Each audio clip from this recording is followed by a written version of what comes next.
Aujourd'hui, on est présent sur l'école Jean-Pierre Brossolette à Bayonne pour animer le temps périscolaire de ce jeudi.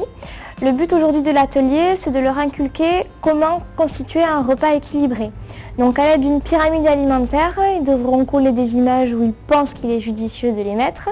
Et à l'issue de ce petit jeu, je leur montrerai via un PowerPoint comment on constitue une pyramide alimentaire et donc un repas équilibré. De courir, de faire du sport, d'être attentif quand on écoute maîtresse. Et après, ça amène aussi des nutriments. Nutriments, qu'est-ce que j'ai dit que dans les fruits et légumes, c'était super bien. On l'a vu la dernière fois. Une diététicienne, ça permet d'accompagner les personnes qui le souhaitent dans leur démarche de bien-être ou de mieux-être, donc via l'alimentation. Ma vocation en diététique a été assez tardive. À l'âge de 17 ans, on nous demande de faire des vœux. Moi, je n'étais pas très certaine de mon choix. J'avais postulé pour différents secteurs d'activité totalement différents, de la photographie en passant par journaliste et même agent immobilier. Et au final, j'ai eu une préférence pour la diététique du fait que dans la famille, mon grand-père ayant une pathologie nutritionnelle, j'avais envie de pouvoir l'aider à mon échelle et de lui apporter du mieux-être dans son quotidien. Boisson. Alors, vous buvez quoi, vous, comme moi, à la maison?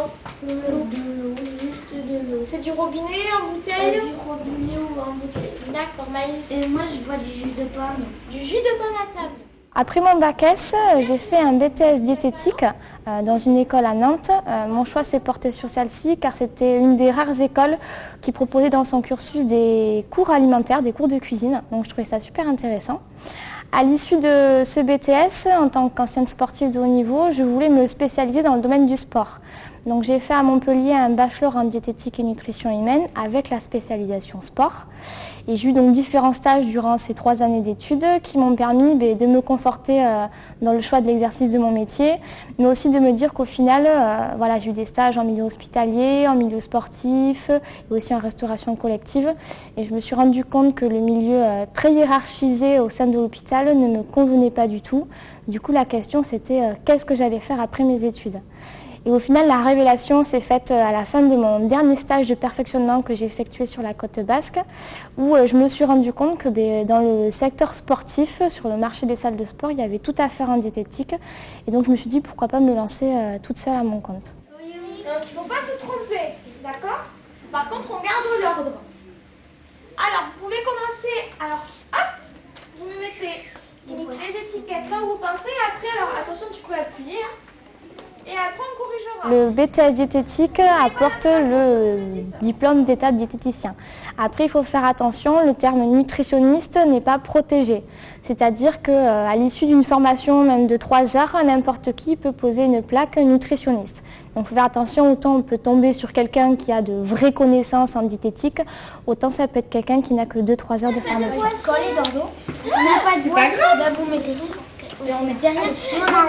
Alors, quand j'interviens dans une école, le but c'est d'éduquer les enfants à la nutrition, au mieux-être et au bien-être, savoir manger équilibré, éviter les pièges du quotidien. Par exemple, tous les enfants, en général, des jeunes, les céréales au petit déjeuner. Voilà, leur inculquer que les céréales, oui, c'est sympathique, c'est sucré, mais c'est surtout moins intéressant, par exemple, que des tartines de pain beurré confituré. Donc c'est vraiment leur inculquer qu'est-ce que c'est que bien manger et faire attention aux pièges qu'on voit dans les pubs, les Kinder Bueno, les bonbons, etc. Il y a la pâte à fixe dessus, là, pour nous. Alors, attends, on va donner aux filles encore. Vous attendez. Je pense qu'il faut que la patiente ou le patient ait la même vision de la diététique que la diététicienne. Si on est sur une personne qui recherche du mieux-être, de la minceur, il ne faut pas du tout se présenter avec un diététicien qui est sur de la frustration, du régime. Justement, il va falloir aller vers une dimension où il y a du plaisir, une alimentation qui au quotidien ne soit pas frustrante et qu'on puisse mettre en pratique partout, que ce soit au restaurant, chez des amis ou même chez soi. C'est un œuf à la coque. C'est quoi un œuf à la coque? Pour gagner bien sa vie en tant que diététicienne, je pense dans un premier temps qu'il est plus intéressant d'être à son compte parce qu'on a une liberté qu'on ne retrouvera pas en tant que salarié. Après, il faut se donner les moyens. Tout repose là-dessus. Moi, je me donne des challenges tous les jours. J'ai envie d'atteindre mes objectifs. J'ai envie de concrétiser mes rêves.